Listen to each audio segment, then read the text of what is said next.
जो बचपन में पढ़ने में मन नहीं लगाता है,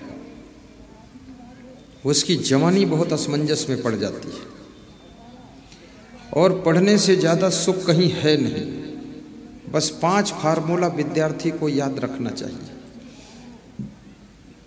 काकचेष्टा बको ध्यानम स्वान्निद्रा तथयुचा अल्पहारी गृहस्त्यागी विद्यार्थी पंचलक्षणम। ये 5 चीज़ें विद्यार्थी में होना चाहिए और 8 चीज़ें विद्यार्थी में नहीं होना चाहिए। कामम क्रोधम तथा लोभम स्वादम श्रृंगार कौतुके अतिनिद्रा अतिसेवा विद्यार्थी ही अष्टवर्जयत। 8 चीज़ें विद्यार्थी के लिए वर्जित है। खुलासा कर दूं कि आगे बढ़ जाऊं? खुलासा करूं कि आगे बढ़ूं?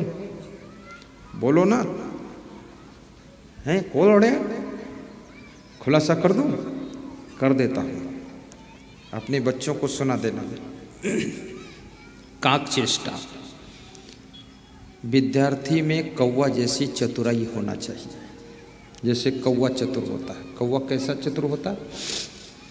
एक कौवा अपने बच्चे को चतुराई सिखा रहा था कि बेटा, यदि आदमी आ रहा हो तो चिंता की बात नहीं है। बोले क्यों पापा? बोले क्योंकि जब आदमी झुकेगा तो समझ लो पत्थर उठाकर तुझको मारेगा। तो आदमी जब झुकने लगे तो चिंता की बात है। जब आदमी झुके तो समझ लेना पत्थर उठा रहा है, तो उठा करके मारे उससे पहले उड़कर भाग जा। तो कौवा के बच्चे ने कहा कि पापा, यदि वो घर ही से पत्थर लेकर आए और ना झुके वो मार दे तो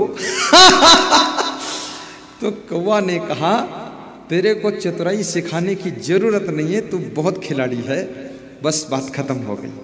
तो ये कौवा के बच्चे के जैसा विद्यार्थी बच्चों को चतुर होना चाहिए, इतना उसके अंदर कैचिंग पावर हो। बको ध्यानम, और बगुले जैसा ध्यान लगाओ। जैसे बगुला मछली मारने के लिए ध्यान लगाता है तालाब में, तो एक पैर को उठाए रहता है बगुला और एक पैर से खड़ा होता है, तो देखने में ऐसे लगता है कि बगुला पंगुला है, एक टांग टूटी है ऐसा लगता है, एक टांग में चोट लगी है इसलिए वो टांग रख नहीं पा रहा नीचे, दर्द है उसमें। दर्द नहीं है, चोट नहीं है, टांग टूटी नहीं है। बगुला इसलिए टांग उठाकर रेडी है कि मछली सामने आए तो टांग उठाना भी ना पड़े, उठी हुई टांग और चोंच एक साथ पानी में डुबाना है। अगर टांग उठाओगे पानी से तो पानी हिलेगा तो मछली भाग जाएगी, इसलिए टांग उठा के ऊपर रेडी रखो और चोंच भी डुबाओ तो मछली पकड़ो, पाँव भी साथ हम डुबाओ। इतना चतुर है बगुला। तो बगुले जैसा ध्यान, जैसे बगुला मछली पकड़ने में ध्यान लगाता है, ऐसे ध्यान लगा करके अपने स्कूल के सब्जेक्ट के विषयों को अपने अंदर प्रवेश करो। बको ध्यानम स्वान निद्रा, और विद्यार्थी की नींद कुत्ते जैसी नींद होनी चाहिए। कुत्ते की नींद कैसी होती है? कुत्ता सो रहा हो, उसके पड़ोस में निकलो तो कुत्ता आँख खोलकर देख लेता है और फिर आँख बंद लेता है। और कुत्ता बड़ा होशियार होता है। उसका नाम कुत्ता इसलिए है क्योंकि आदमी को देख करके वो कूद लेता है। कूद लेना माने ताड़ लेना, ताड़ माने अंदाज लगा लेना, अंदाज लगाना आइडिया लगा लेना, आइडिया माने समझ लेना, समझ लेना माने उसको रीडिंग कर लेता कि आदमी कैसा है। जो रीडिंग करना जानता है उसका नाम कुत्ता है। तो कुत्ता आँख खोलकर देख लेता है और ताड़ लेता है, कूद लेता है कि आदमी ठीक है, तो फिर सो जाता है। उसको लगता है आदमी गलत है तो छलांग मारकर भौंकता है जोर से और अपने मालिक को सूचना देता है कि आदमी गलत है, अब आप देख लो आकर के, मैंने इन्फॉर्मेशन दे दिया है, बाकी इससे लड़ने की सामर्थ्य हमारी नहीं है, तुम भिड़ो आकर, ये चोर आया है। वो सूचना देता है कि ऊट पटांग आदमी लग रहा है। कुत्ते जैसी नींद हो। और कितने लोगों की तो नींद ऐसी है कि आदमी पड़ोस निकले चाहे भैंस निकल जाए पड़ोस, उनकी आँख खोलेगी ही नहीं, और चाहे हाथी उनके ऊपर पांव रख दे वो मर जाएंगे फिर भी नहीं खुलेगी आँख। कुंभकर्ण की तरह सोते हैं। विद्यार्थी की नींद खट से टूटनी चाहिए। और अधिक सोने से कोई बहादुरी नहीं है। कुछ लोग सोचते हैं खूब सोऊंगा तो संसार में हमको लोग बहादुर इंसान कहेंगे। बहादुर नहीं, मक्कार कहे जाओगे। बहुत अधिक सोने से कोई विकास होने वाला नहीं है, शांति मिलने वाली नहीं है, और घर में कलह कलेश बढ़ेगा, कहना सुनना बढ़ेगा, लड़ाई झगड़ा बढ़ेगी, बकवास होगी, और गरीबी घर में आ जाएगी। सवेरे नहीं जागोगे, घर के जानवर भी खूंटा उखाड़ कर चले जाएंगे और तुम्हारा घर नष्ट भ्रष्ट हो जाएगा। इसलिए हर व्यक्ति को जागने में अलर्ट होना चाहिए। समय पर जाग जाओ, भले 1 घंटे कम सोने को मिले। आपके देश के जो प्रधानमंत्री हैं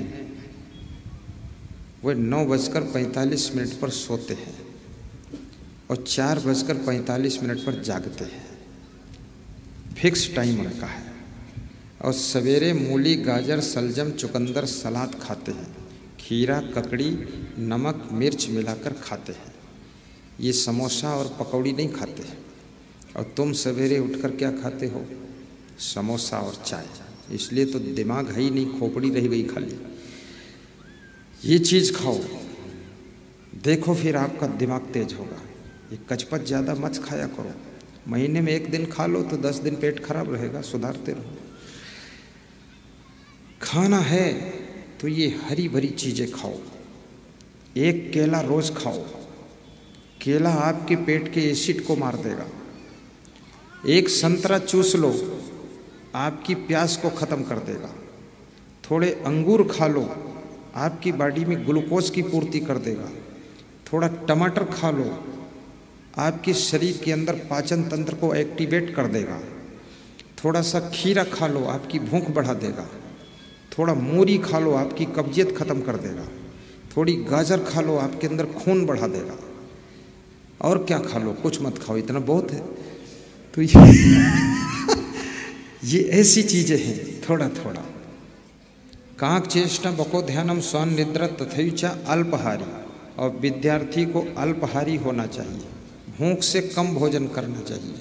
ठूस ठूस कर नहीं खाना चाहिए।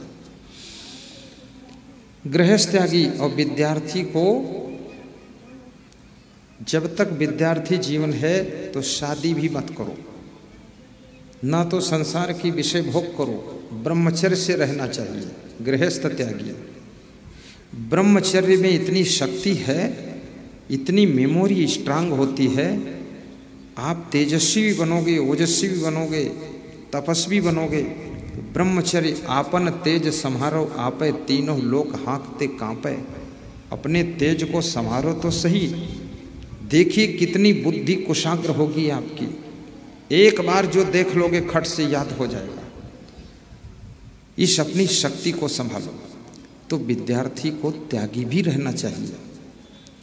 ये गंदे पिक्चर मत देखो, गंदे सीरियल मत देखो, गंदे गाने मत सुनो सैया बलमों के। ये गोटेदार लहंगा निकलो जब डाल के, तलवारें चल जाएं मेरी मतवाली चाल पे, ये फालतू बातें मत करो। मेरा मन डोले, मेरा तन डोले, मेरे दिल का गया करार रे, कौन चलावे साइकिलिया। ये सब गीत मत गाओ।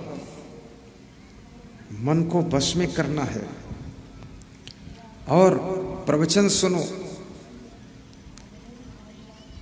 अभी एक विद्यार्थी का फोन आया था कि 10वीं में मैं 3rd डिवीज़न पास हुआ, इंटरमीडिएट में 2nd डिवीज़न और बीएससी में 1st डिवीज़न आया है। तो मैंने कहा कैसे? बोले 2 साल से आपका प्रवचन सुन रहा हूँ, बिल्कुल मन नियंत्रित है और संकल्प लिया हूँ IAS बनूंगा, कलेक्टर बनूंगा। मेरी माँ कहती है अब लगता है तो कलेक्टर बन जाएगा। बोले पक्का, कोई संदेह नहीं, एक बार में परीक्षा क्रॉस करूँगा। कॉन्फिडेंस आपको अपने ऊपर होना चाहिए। तुम्हारे पास में बहुत बड़ी बुद्धि का खजाना है। तुम साधारण व्यक्ति नहीं हो, तुम बहुत बुद्धिमान हो, लेकिन तुम्हारी बुद्धि, तुम्हारी शक्ति यत्र तत्र बिखर जाती है, इसलिए तुम साधारण रह जाते हो। अपनी बुद्धि को एकाग्र करके यदि अपने विषय में, शिक्षा में केंद्रित कर दो तो तुम एक नया चमत्कार कर सकते हो, इतिहास में एक नया अध्याय जोड़ सकते हो।